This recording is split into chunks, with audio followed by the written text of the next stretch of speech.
부산행대 번개만찬입니다. 기사 같이 보겠습니다.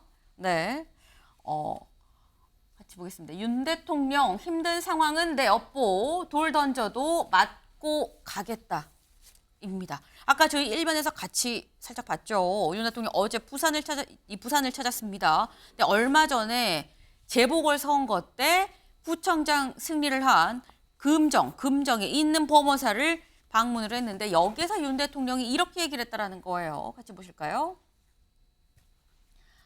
여러 힘든 상황이 있지만 업보로 생각을 하고 나라와 국민을 위해서 좌고우면하지 않고 일하겠습니다. 돌을 던져도 맞고 가겠습니다. 라고 윤 대통령 얘기를 했다라는 거죠. 네. 근데 요 얘기를 저희가 직접 목소리로 들려주고 싶은데 요 얘기는 저희가 지금 영상이 좀 없어요. 근데 그 당시의 분위기를 살짝 가늠해 볼 수 있는 모습이 있습니다. 같이 보고 오실까요? 예전에 성부사에서 그때 후보님들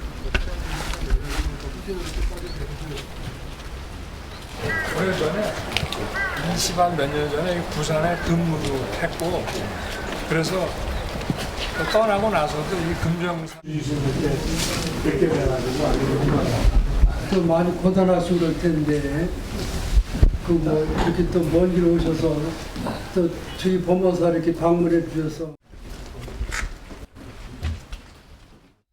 네, 스님이 이렇게 얘기를 하죠. 아유, 많이 고단하신 것 같은데 먼 길을 와주셔서 감사하다라고 얘기를 합니다. 그 얘기를 듣는 윤 대통령 온화한 미소를 띠는 그런 모습을 제가 같이 봤어요. 네. 윤 대통령 지금 힘든 상황 업보로 생각한다. 돌을 던져도 맞고 가겠다라고 얘기를 했는데 이동학 위원님, 네. 어딜 가겠다는 걸까요? 그냥 끝까지 어디로 가는지 모르겠지만 네. 끝까지 그냥 가겠다라고 생각을 하시는 것 같고 저기에서 말하는 업보라고 하는 건 전 김건희 여사를 뜻한다고 생각을 하거든요. 근데 이 상황이 이 정도까지 오면 제가 상식적으로 생각할 땐 김건희 여사가 남편에게 그냥 나 여기까지만 하겠다. 그냥 내가 안 나가도 괜찮으니까 국정을 돌봐라. 국민들이 좋아할 수 있을 만한 역사적 대통령으로 남아야 된다.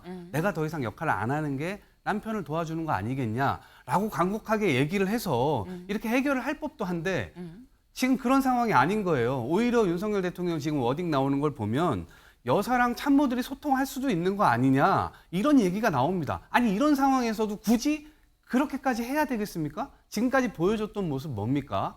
외국 나가가지고 명품샵 쇼핑 다니고 이러한 모습들을 계속해서 보여주는데 앞으로도 계속 이렇게 해야 되겠다라는 거 아니겠습니까? 여러 의혹들이 마구마구 불거져도 제대로 조사도 안 받고 이러고 있는 상황인데 그리고 그것이 국정의 뿌리까지 흔들리게 만드는 요인이 되고 있는데 왜 두 분 간에 이렇게까지 안 될까요? 왜 이게 업보라고 생각하고 자기가 돌을 맞아도 가야 된다고 생각하는 것일까요?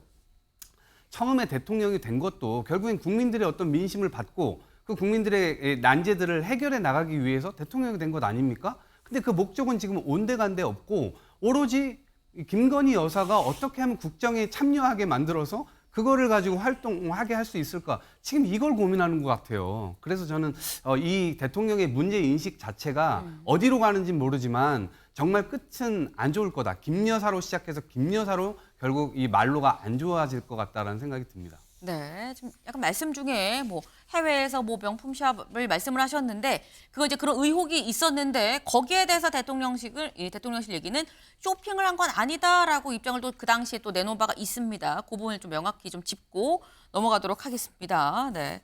근데 일단 드는 생각이 그런 거예요, 최소영 위원님. 예. 왜 굳이 돌을 맞고 가려고 하느냐? 돌을 피해서 갈 수 있으면 더 좋은 거 아닙니까? 어저께 범어사를 찾았잖아요. 네. 저는 저 찾은 위치 자체가 좀 심상치가 않은 게 위치가. 저기 금정구에 있는 거 이번에 재보궐선거 때 금정구잖아요. 네. 이겼잖아요. 한 대표의 승리가 아니라는 얘기를 하고 싶었던 것 같아요. 저는 이거는 국민이 나에게 재신임을 해준 것이다. 그러니까 그 꿋꿋하게 또 왜냐하면 금정구가 지난 총선에서는 10%포인트 차로 이겼는데 이번엔 25%포인트 가까웠잖아요. 네. 지난번 92년 대선의 득표율과 아주 유사합니다. 이 얘기는 뭐냐면 내가 다시 한번 기회를 받은 거다. 돌을 던져도 나는 맞고 가겠다. 그러니까 내가 그 꿋꿋하게 4대 국정과제 뭐 이런 여러 가지 이제 얘기들이 있지만 네. 난 뚝심 있게 밀고 나가서 내가 역사에 남는 대통령이 되겠다. 이 말씀을 하고 싶었던 것 같아서 갑자기 일정을 추가해서 범어사를 간 것 같아요. 금정구에 있으니까.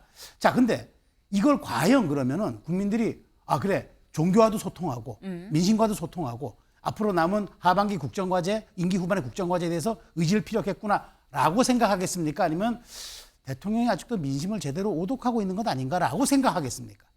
경제가 시장을 이기지 못하듯 정치는 민심을 이기지 못합니다. 그러니까 이렇게 금정구에 있는 사찰을 방문해서 이번 선거의 의미까지 대통령의 몫을 해석하고 싶은 듯한 이런 행보가 과연 한동훈 대표와의 결실 없는 회담으로 끝난 이 이후에 어떻게 다시 한번 그 대통령의 메시지로 전달될지 조금 대통령실은 이걸 왜 숙고하지 못했을까라는 저는 아쉬움이 드네요. 네. 지금 어제 윤 대통령이 간 바로 그 범어사의 위치를 좀 봐야 된다. 이번 재보궐선거 금정 이긴 건 한 대표가 잘해서가 아니라 결국 나에 대한 지지를 확인한 거다라는 얘기를 하고자 함이 아니었겠느냐라는 해석을 또 내놓으셨어요. 네. 일단 윤 대통령 입장에선 돌 던져도 맞고 가겠다. 나 내 가던 길 쭉 계속 간다라는 입장인 거죠. 그럼 한동훈 대표 사실 어제 오전 일정은 취소를 했습니다. 하지만 오후에 인천 강화에 이 당선 감사 인사를 드리러 가는 그 일정은 그냥 그대로 진행을 했어요. 거기서 뭐라고 얘기했는지 직접 들어보시죠. 저는 국민의힘이라는 우리 당의 이름을 참 좋아합니다. 오직 국민만 보고 민심을 따라서 피하지 않고 문제를 해결하겠습니다. 우리는 국민의 힘이 되겠습니다. 국민께 힘이 되겠습니다. 고맙습니다. 네. 국민의힘이라는 우리 당의 이름을 너무너무 좋아한다라고 얘기를 하면서 뭐라고 얘기를 하느냐. 오직 국민만 보고 피하지 않고 여기도 안 피한다고 얘기를 해요. 돌 맞고 가겠다고 하고 여기도 안 피한다고 하고. 근데 여기는 그러면 윤경호 위원님 뭘 안 피하겠다는 겁니까? 민심의 질타 이건데 한동훈 대표 입장에서는 민심의 성원이라고 봐야겠죠. 성원이라는 게 좀 표현이 그래요. 뭐를 위한 성원이냐. 한동훈 좀 제대로 해봐라. 보수가 지금 위기에 처해 있으니까 이 보수를 위기에서 건져낼 수 있는 카드를 네. 당신이 좀 만들어봐라. 그래서 윤 대통령과 독대 요구도 그렇게 줄기차게 했고 네. 독대에서 3대 제안이라는 거 했다. 근데 받아들여지지 않았다. 이 다음 카드는 뭐냐? 과거의 통상이요. 조금만 얘기를 돌려서 예를 들어서 아까 제가 이명박 전 대통령의 사례를 얘기했고 그다음에 인적 쇄신이란 거 하면 네. 밑에 있는 행정관 비서관이 아니라 비서실장부터 시작해서 대통령 주변에 있는 윗선을 왕창 교체하는 거 이런 게 국민이 보기에 좀 바뀌려고 하는 거구나 이런 거였잖아요. 이거와 비슷하게 정치판에서는 자 여당 내에 여당 대표와 대통령이 뭔가 다른 길을 가려고 한다. 아까 마이웨이 얘기했지 않습니까? 이럴 때 나온 게 뭐예요? 탈당 요구잖아요. 대통령에게. 그러니까 대통령에게 탈당 요구라는 거 여러 차례 우리 봐왔잖아요. 두 가지입니다. 하나는 둘이 서로 짜놓고 전략을 짜놓고 당신이 적당히 나에게 공격을 하고 난 그걸 받아주겠다. 그래서 우리 같이 살자. 이게 하나의 그림이고 또 하나는 이제 완전히 갈라서서 마이웨이. 이 마이웨이에 정말 이번 한동훈 대표와 윤석열 대통령은 과연 이 둘 중에 어느 쪽인지 그건 아직 몰라요. 그러나 특검법, 김건희 특검법이라는 게 재발의될 경우 과연 어떻게 될 거냐. 아까 30명을 과거에는 설득했습니다라고 얘기한 건 네. 앞으로 이걸 지렛대로 한번까지 삼겠습니다 하잖아요. 여기서 한 발 더 나가면 한동훈 대표가 자기를 따르는 친한계 의원들을 데리고 정말 원내교섭단체를 따로 만들 각오로라도 하고 나갈 거냐. 그럴 경우 집권 여당이라는 말이 계속 유지될 거냐. 이런 이제 상황에 이건 정치판의 싸움이에요. 이거와 별개로 민심은 그러면 과연 윤 대통령을 지켜줄 거냐. 아까 돌 맞고도 그냥 가겠다고 했는데 네. 민심은 윤 대통령 지켜줄 거냐. 한동훈에게 박수를 보낼 거냐. 아니면 야당을 대안으로 선택할 거냐. 이거에 대한 아마 계산을 서로 치열하게 하겠죠. 네. 지금 서로 갈라서는데 어떤 모습으로 갈라서느냐 아직은 모른다라고 또 말씀을 여지를 좀 두긴 두셨어요. 네. 근데 지금 상황으로 봤을 땐 각자의 안 좋게 헤어지는 마이웨이 아니겠느냐라는 얘기도 많이들 지금 나오고 있는 상황인 거죠. 어제 한동훈 대표를 중심으로 친한계가 어제 저녁에 긴급하게 좀 모였습니다. 다음 기사를 좀 볼까요? 한 회동 다음 날 친한계 긴급 소집, 심리적 분당 가속화. 어제 만난 모습 잠깐 영상으로 확인해 보시죠.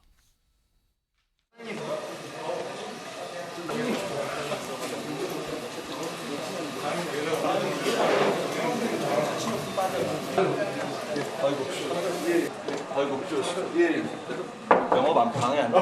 감독님 고생하셨어요. 님이 주재하신 게 맞나요? 우리 의원들끼리 그냥 자발적으로 했다. 어디 당의 방향이나 이런 것도 좀 논의를 하셨을까요, 오늘? 오늘은 그렇게까지는 구체적으로 이야기 안 나오고 향후 전국에 대해서 엄중함을 같이 논의했다. 그런 부분이었어요. 면담 얘기 좀 하고 그 당이 앞으로 나가야 될 방향에 대해서 서로 의견 교환하고 그 정도였었어요. 그건 당의 총의를 모아서 해야 될 문제죠. 이거는 오늘은 그냥 이렇게 어쩌다 밥 먹으려다 모인 거예요. 오늘 네, 어제 저녁 한 해물탕 집에서 정말 긴급하게 모였습니다. 긴급하게. 시간 돼, 뭐 몇 시까지 어디로 와? 그랬는데 모였는데 22명이나 모였다는 거죠. 모여서 무슨 얘기했어요? 라고 한동훈 대표 기다리던 기자들이 물었더니 아이고 조경태 의원님이 말씀하실 거예요. 조경태 의원이 뭐라고 얘기를 했느냐. 향후 전국에 대한 엄중함을 같이 공유했다. 우린 궁금하죠. 정확히 어느 정도의 뭐에 대한 어떠한 엄중함이냐 궁금합니다.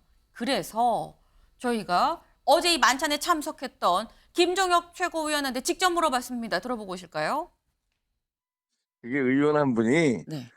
이거 어저께 그 대표가 가서 너무 홀대를 당하고 이게 뭐냐라면서 뭐 울분에 쳐서 야, 우리도 대표 만나서 얘기 좀 들어보자. 도대체 무슨 얘기가 있었는지. 그래서 그러니까 이제 몇 분이 그럽시다 그래갖고 이 인원이 좀 늘어나니까 대표한테 와서 좀 얘기 좀 해주세요. 뭐 이렇게 했고 대표가 그러시죠. 이게 이제 국감 기간이잖아요. 네. 그렇다 보니까 뭐 사실 지방에 내려가는 의원들도 있고 해서 그렇게 많이 모일 줄은 잘 몰랐어요. 어쨌든 대표가 뭐 피하지 않고 어떤 이 상황을 개선해 나가기 위해서 적극적으로 얘기를 하겠다라는 그런 분위기였어요. 그 한 대표 본인뿐만이 아니라 네. 다른 만남을 지켜본 많은 의원들도 굉장히 불쾌했던 거가 맞고요. 그리고 네. 또 원외 당협위원장들도 저한테 전화를 많이 하시는데 그분들도 굉장히 불쾌하시더라고요. 네, 중간에 소리 접니다. 네, 제가 직접 전화를 해서 좀 물어봤어요. 네, 그랬더니 어제 이렇게 얘기를 하죠. 약간 그 용산 회동에 대해서 의원들이 울분에 차서라는 표현이 지금 나왔습니다. 그러니까 어떤 용산의 어떤 태도에 대해서 너무 기분이 나쁘고 해서 대체 무슨 일이 어떻게 있었던 거야? 얘기 좀 들어봅시다. 모여 해서 모인 게 그냥 번개로 모인 게 22명 정도였다라는 거예요. 근데 이걸 보면 성재준 위원님. 일단 용산에서는 약간 좀 그런데라고 다시 한번 좀 예의주시할 수 있는 부분이 지난번에 무슨 친한계 만찬하고 그래도 그때도 뭐 20여 명 모이긴 했는데 이거는 번개거든요. 그냥 번개인데도 한 20여 명이 또 지금 모였습니다. 이거는 또 약간 이 용산에서 위협적으로 느낄 수도 있어 보여요. 저는 이번에 22명이 모였다라는 건 처음 지금 알았는데 네. 지난번에 이제 말씀해 주신 것처럼 만찬했을 때도 23명이 모였다라는 거 아닙니까? 그때 같은 경우는 미리 예정이 돼 있는 상태에서 23명이 갔던 것이고 네. 이번 경우 같은 경우는 지방에서 또 갑작스럽게 번개를 한 건데 22명이 모였다라고 한다면 굉장히 많이 모였다라고 봐야 될 것 같아요. 아무래도 지난번에 모였던 사람을 빼고도 아마 새로운 사람들이 좀 추가가 된 거 아닌가라는 생각이 들 정도로 굉장히 많이 모인 것인데 저희가 그래서 주목해 봐야 되는 게 지난번에 이제 김건희 여사와 관련된 특검법 표결을 할 때 최소 4표 정도 이제 그 이탈표가 발생한 것도 제가 봤을 땐 대통령실이 아마 화들짝 놀랐을 것 같은데 이번에 두 번의 이제 그 한동훈 대표를 중심으로 한 이 만찬에서 사람들이 모인 거를 보고 아마 또 두 번째 또 화들짝 놀라지 않을까 싶습니다. 저희가 주목해봐야 되는 것이 22명이 모였다라 그래가지고 108명에서 22명을 뺀 86명의 사람들이 친윤 쪽이냐? 그거는 또 아니거든요. 그러니까 상당 부분의 대부분의 의원들 같은 경우는 속된 표현으로 이제 눈치 보기를 하고 있는 것이죠. 어느 쪽에 서야 될지. 그런 상태에서 이게 시간은 제가 봤을 때 한동훈 대표 편에 있다. 시간이 가면 갈수록 대통령의 힘은 어떻게 되든지 간에 이게 빠질 수밖에 없는 지금 형태이고 그러다 보면 한동훈 대표 쪽에 그 서게 되는 그 의원들의 수도 더 많게 될 것인데 네. 그렇게 되면 최악의 상황 같은 경우는 민주당이 지금 밀어붙이는 특검까지도 어떻게 될지를 모르게 되는 그런 상황이 발생할 수가 있거든요. 그렇기 때문에 더더욱 대통령께서 이런 부분들에 대해 가지고 고민을 하셔야 된다라고 말씀을 드립니다. 네. 아마도 어제 저녁은 지방은 아니고 이제 국회 앞에서 아마도 모였던 걸로 일단 보입니다. 그런데 지금 말씀 중에 지금 이렇게 모인 규모를 우리가 주목을 하는 이유 결국 특검법이 통과가 되느냐 안 되느냐 그 여부를 결국 연계해서 생각을 할 수밖에 없기 때문인 건데 다음 기사 볼까요? 민주당 한동훈 맞춤 선물 특검법 수정 고려입니다. 특검법을 수정해서 한동훈 맞춤 선물로 주려고 하는 방안도 고민을 하고 있다라는 거예요. 사실 이재명 대표가 회동 당일에 윤 대통령과 한동훈 대표의 만나는 당일 아침에 우리 봅시다 얘기를 했죠. 그리고 한동훈 대표가 오케이 얘기를 했어요. 만나기로 성사가 됐습니다. 근데 그럼 언제 볼지 아직 정해지진 않았습니다만 이동학 의원님. 네. 그때 볼 때 이재명 대표가 맞춤 선물로 수정한 특검법, 제3자 특검법 한동훈 대표식의 제3자 특검법을 선물로 들고 갈 생각인 겁니까? 선물로 들고 갈 수는 없을 거예요. 네. 대신 입장은 그렇게 취하는 거죠. 여유가 좀 있는 상태에서 네. 이 여백을 둠으로 인해서 한동훈 대표의 진짜 의중이 무엇인지를 들어보고 그것에 대해서 우리가 수용할 수도 있다라는 태도 자체를 견지하는 것만으로도 한동훈 대표에게는 여지가 될 수 있겠죠. 그리고 한동훈 대표의 생각을 아직 정확하게 구체적으로 뭐 뭔가를 표현한 적이 없었기 때문에 그 맞춤형 정책을 저희가 만들어 갖고 가서 이거를 뭐 허가받거나 그럴 성질의 것은 또 아니잖아요.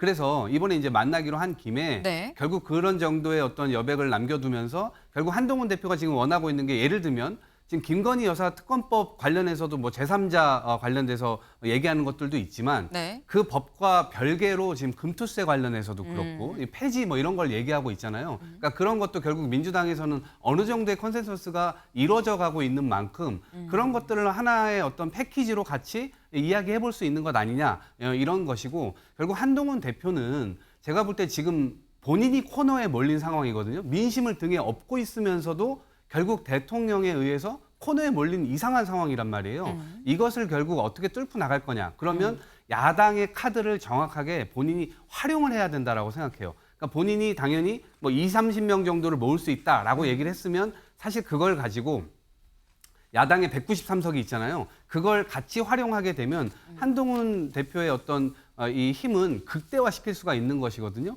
그런데 보수 자체가 무너지는 것을 또 전제로 그렇게 할 수는 없을 겁니다. 그래서 민주당 역시도 그것들을 좀 봐가면서 잘 조율하는 것들이 필요한데 앞으로 그 부분은 이 여야 대표 간의 만남을 통해서 어느 정도는 윤곽이 좀 드러나지 않을까. 이번에는 그대로 좀 드러나지 않을까 싶습니다. 네. 지금 말씀을 잘 들어보니까 뭐 선물이에요라고 갖고 가서 탁 놓을 만큼은 아니겠지만 어쨌거나 뭔가 호의적인 태도 정도는 선물로 좀 갖고 가는 건 맞는 것 같다라는 말씀을 하셨어요. 윤한 갈등이 심화되면서 여야 대표 간 얘기는 오히려 물꼬가 트이는 듯한 오묘한 형국이 이어지고 있네요. 다음으로 넘어가 볼까요?